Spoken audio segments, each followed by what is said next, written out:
మామ angler fish అంట, over fish అంట, లివియతన్ అంట పెద్దది. ఇవన్నీ ఏంటి మామ కొత్తగా వింటున్నాయి ఈ చేపల పేరు. దీనన్న వల్ల దీనన్నిట్ల వలన సముద్రంలో తేడాలు, మార్పులు ఏమంటారు? మామ సముద్రంలో ఎన్నో తేడాలు జరుగుతున్నాయి. చాలా ఫిషెస్ అనేది చాలా బయటకు వస్తున్నాయి. రకరకాల ఫిష్‌లు ఇయన్నీ మనకు తెలీదు. బయటకి వచ్చిన తర్వాత తెలిసినాయి. అంతకంటే ఫస్ట్ మన ఛానల్ సబ్స్క్రైబ్ చేసుకోండి. చాలా వింతగా జరుగుతుందంట సముద్రం లోపల.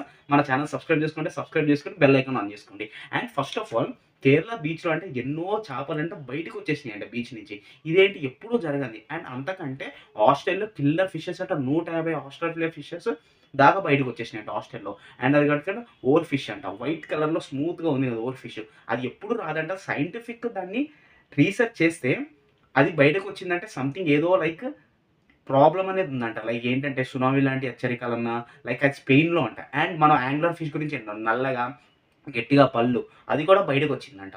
ఎంతో కిలోమీటర్స్ నుంచి ఇట్లాంటి చేపలు, ఎంతో దూరం నుంచి ఉన్న చేపలు సడెన్‌గా బయటకు రావడానికి రీజన్ ఏంటి? అసలా అర్థమే కావట్లేదు. ఏదో సముద్రంలో సూచనలా లైక్ ఏమో సునామీయా లేకపోతే ఇట్లాంటి డిజాస్టర్స్ లాంటివి సూచనలా వస్తున్నాయి. అంటే మనం యాక్చువల్‌గా ఎప్పటినుంచో వింటున్నాం ఇయన్నీ. కానీ ఈ మధ్య అన్ని చేపలను సముద్రం నుంచి వస్తున్నాయి అంటే ఏదో జరుగుతుందన్న. అండ్ ఇంకొంతమంది ఏమంటున్నారంటే లెవియథాన్ దాని లోపల ఒక పెద్ద చేప ఒకటి డ్రాగన్ లాంటి ఒక చేప ఉందంట. దానివల్ల ఇట్లాంటి సూచనలు వస్తున్నాయా? లేకపోతే సునామీ లాంటి సూచనలు వస్తున్నాయా? అర్థం కావట్లేదు. లోకంలో ఎప్పుడు ఏదో వింత వింతగా జరుగుతూనే ఉంటాయి. వింత వింతగా జరగకపోతే మనుషులకి ఎక్సైట్‌మెంట్ ఉండదు. ఇది ఎక్సైట్‌మెంట్ ఉండదు. దానివల్ల సోషల్ మీడియాలో బాగా వైరల్ చేసేస్తున్నారు. సోషల్ మీడియాలో ఇది జరుగుతుంది, అది జరుగుతుంది అనగానే జనాలు అమ్మో!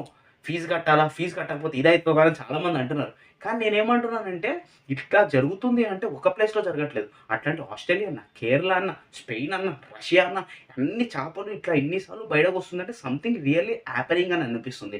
కొంచెం సైంటిఫిక్‌గా ఆలోచిస్తే జరిగితే ఒక దగ్గర జరగచ్చు. ఇట్లాంటివి వేరే కంట్రీస్‌లో జరుగుతున్నాయి. స్టేట్స్‌లో జరుగుతుందంటే ఒక్కసారి మీ ఊహకే వదిలేస్తున్నాను. నాకు కూడా ఏంటి అంటే ఇన్ని చూసిన తర్వాత సంథింగ్ ఏంటో జనాలు కొంచెం అప్రమత్తంగా ఉండాలి. అప్రమత్తంగా ఉన్నా జరిగేది జరుగుతది. మనం ఏది ఆపడానికి ఆపలేము. ఏదెప్పుడు జరగాలో అదే జరుగుతది. కానీ చేపలు బయటకు రావడము, పెద్ద పెద్ద ఫిషెస్ ఎన్నో కిలోమీటర్స్ కిందున్న చేపలు అయన్నీ బయటకు రావడము, మనకే తెలియని జనాలకి తెలియని ఫిష్‌ల్లాంటివి బయటకు రావడం అంటే సంథింగ్ ఈజ్ ఫిషీ అనే అనిపిస్తుంది. అస్సల చూడంగానే అసల ఏంట్రా బాబు ఎక్సైట్‌మెంటా? ఇది చూస్తుంటే నవ్వాలా? లేదా బాధపడాలో ఏంటో చాలామంది జనాలకైతే అసలు అర్థం కావట్లేదు.